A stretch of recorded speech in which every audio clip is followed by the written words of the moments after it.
Hello, I'm Al Edwards, Group Executive Editor for Loop. Today I'm here with Colm, the CEO for Digicel, and we're talking about the progress made with the company, its evolution into a communications and entertainment provider. We're going to be talking about the financial progress of the company and the way the company is progressing. Hi there, Colm. How do you do? Al. Very good. Good to see you again. It's great to be here, and I'd like to thank everybody, all our staff right around the world for tuning in, and hopefully you'll find this piece informative. How do you see the competitive landscape in the market in which Digicel operates in? Digicel thrives in an environment of competition. We came in as a challenger into the markets. I think on the cable side, the TV and broadband side, we are coming in as a challenger. You know, we are coming in against the incumbent, and the incumbent is Flow in many of our markets. I'm very pleased with the progress that we've made to date.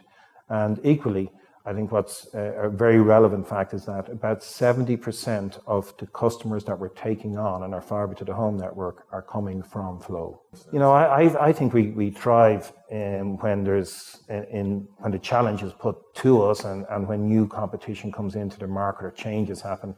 I think we up our game. As I said, we love a fight.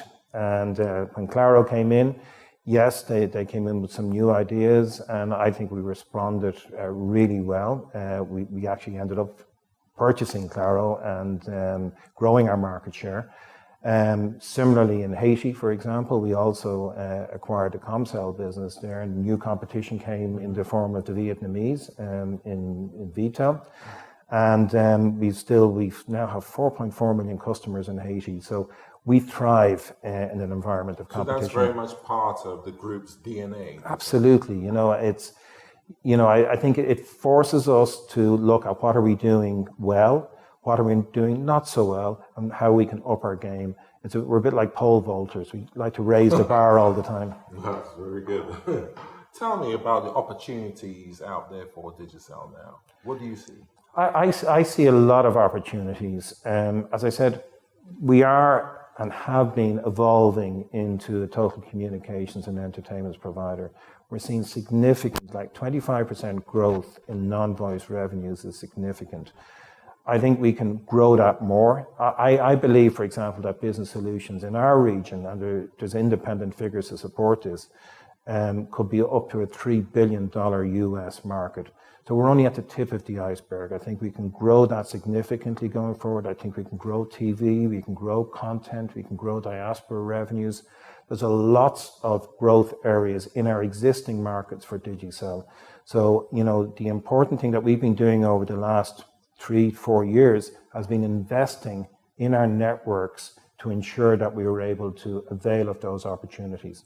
So over the last 4 years, and this wouldn't be a well-known fact, but we have invested over $2 billion US. That's between our mobile network, our TV network, HFC, submarine capacity, across the gamut. And that excludes acquisitions. We've invested $2 billion. $2 billion. That's a significant investment. It's huge. Tell me a little bit about your acquisitions. Yeah, we've made a number of acquisitions over the course of the last year. We bought the Bermuda Telephone Company, which was a good acquisition for us. They were a fixed line operator, also supplied broadband. So again, it allowed us to expand the range of services by combining it with our mobile business in Bermuda. We also bought Colm, which is an ICT business in the South Pacific. We bought Paymaster here in Jamaica, and we also bought Prism Financial Services, which is based out of Barbados.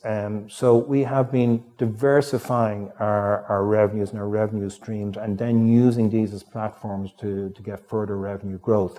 And then since our financial year end, in April actually, we acquired Sky Pacific. So that also moved us into direct-to-home TV right across our Pacific footprint and beyond. Does the ability to make these acquisitions in diverse areas of business, does it serve to offset perhaps currency depreciations?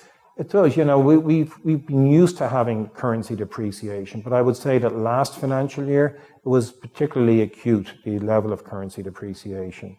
So it was like a perfect storm in that we saw significant depreciation in the PNG Kina, we saw it in the Haitian Gird, we saw it in the Jamaican dollar, and also in the euro relative to the US dollar, which impacts our French West Indies markets. So that, and also, as I said, voice is declining. So voice has been declining. So worldwide phenomenon has been somewhat commoditized. Hence, we have to diversify and develop all these new revenue streams so that overall the business is growing. Okay. How did you perform in the last financial year? We showed growth overall, so on a constant currency basis, so ignoring the impact of that Forex that we just spoke about, we grew our revenues by 3% to $2.7 billion US dollars. And we also grew our EBITDA, which is our earnings before interest, tax, depreciation, and amortization. We grew that by 9% on a constant currency basis. And that's stripping out, say, our fiber to the home losses. Yes. But, if you're looking like for like, ignoring the currency, 9% growth. So we're very pleased with that. That seems to be probably better than companies like Vodafone did and other companies, telcos. Yeah, it would be. It would be. And, I think we want to maintain that level of growth because, as you said, we do need to compensate for currency depreciation. I do think that we are seeing the level of currency depreciation slow down. Papua New Guinea, Kenya for the last 8 weeks has been very steady, for example, and long may that continue. But what's under our control is using all the investment that we've made and all these growth levers to ensure that we continue to drive the business and continue to grow the business. That's in our interest as employees, it's also in the interest of the shareholders, and I think relative to our peers, we will be able to demonstrate a far superior performance. After 15 years, Digicel has grown tremendously, but what do you see as the pitfalls? How do you see the change in landscape? What do you see as things that you have to look out for, as they would say, the bear traps? Yeah, I think we can never rest on our laurels. We have to be acutely aware of what's happening on the technology space. And, rather than pushing back on technology developments, we need to embrace it and then see how we can capitalize on the developments in order to drive our own revenues. I think LTE in Jamaica is an example. That technology is available. It's 3G plus super powered. We were the first company to deploy LTE here in Jamaica. We've also deployed it in several other markets. That's a technology we embrace. And then when I look at some of the OTTs and the likes of the Facebooks, etc., we've learned to work with those companies, and we can see them as opportunities to drive the business going forward. So we can't be complacent on what's happening from a technology point of view. Currency, we talked about, it's something that we always need to be mindful of, and it has impacted the business, but I often see that it's cyclical. Currencies appreciate, but they also appreciate. Right. And the important thing is that we have the foundations of the business really solid so that we can capitalize on growth. Again, I take Papua New Guinea as an example. I was there 2 months ago. And it was interesting because previously people would say about Papua New Guinea that it was impacted as an emerging market because of the natural resources decline and demand over the last 12, 18 months. However, I was seeing a lot of people from the oil companies and the gas companies back in Papua New Guinea. So, oil has stabilized, it's actually increased somewhat.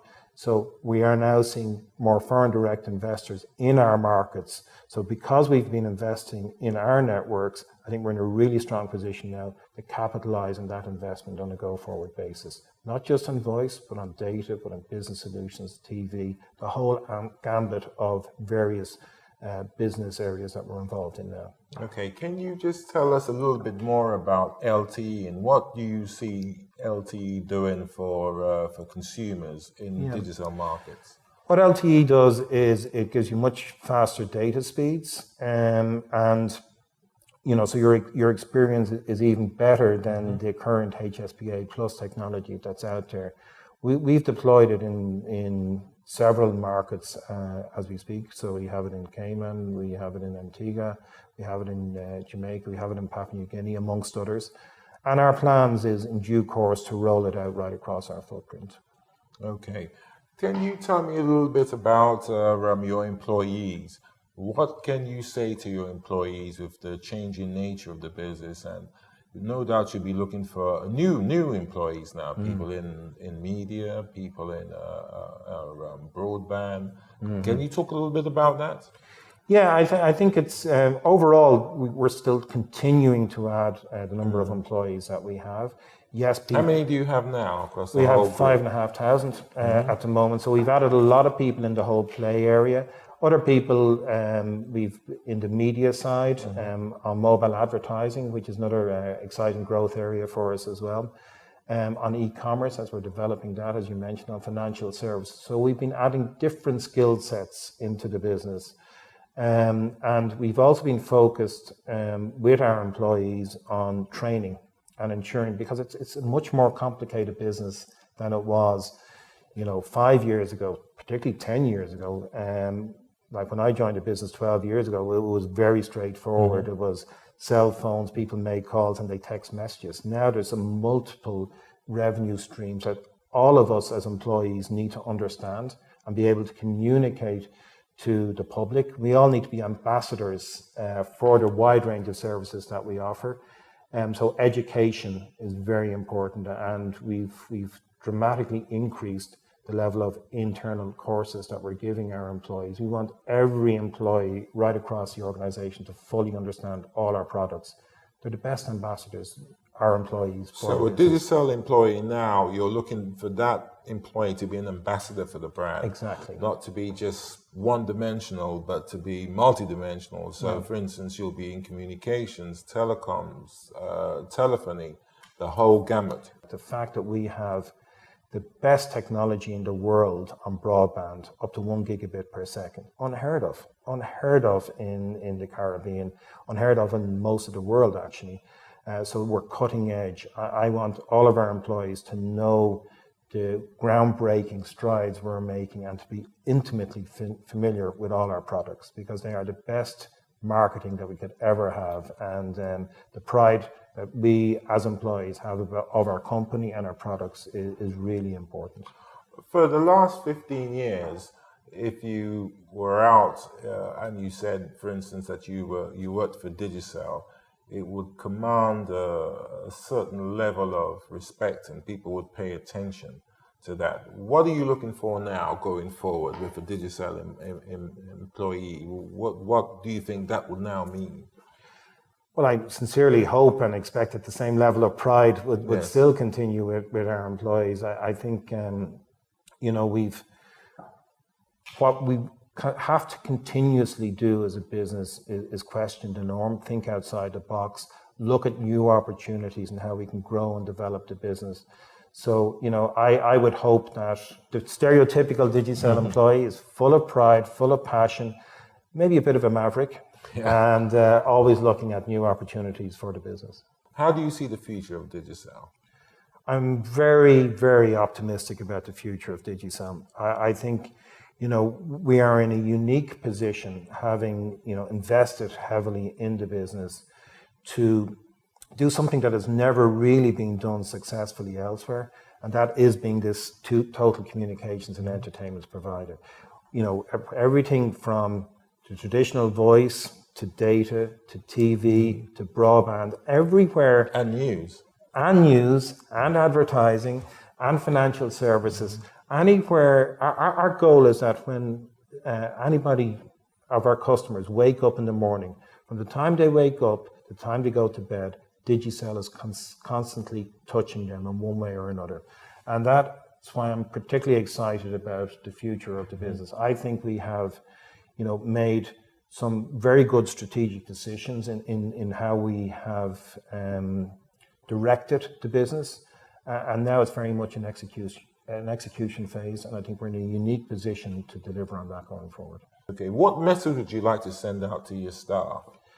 Well, first and foremost, I'd like to thank all the staff. I think, we have been in a transition mode over the last 3 years. We've invested a huge amount of money across our networks, across our footprint. And the fruits of that investment, I think, are going to come true over the next 12, 18 months. We're on a journey. We're on a journey of transformation to a total communications and entertainment provider. And I think there's a lot of exciting stages to come over the course of the next couple of years. And again, I want to thank them. And it's a very exciting phase in the company's development. Okay, thank you very much.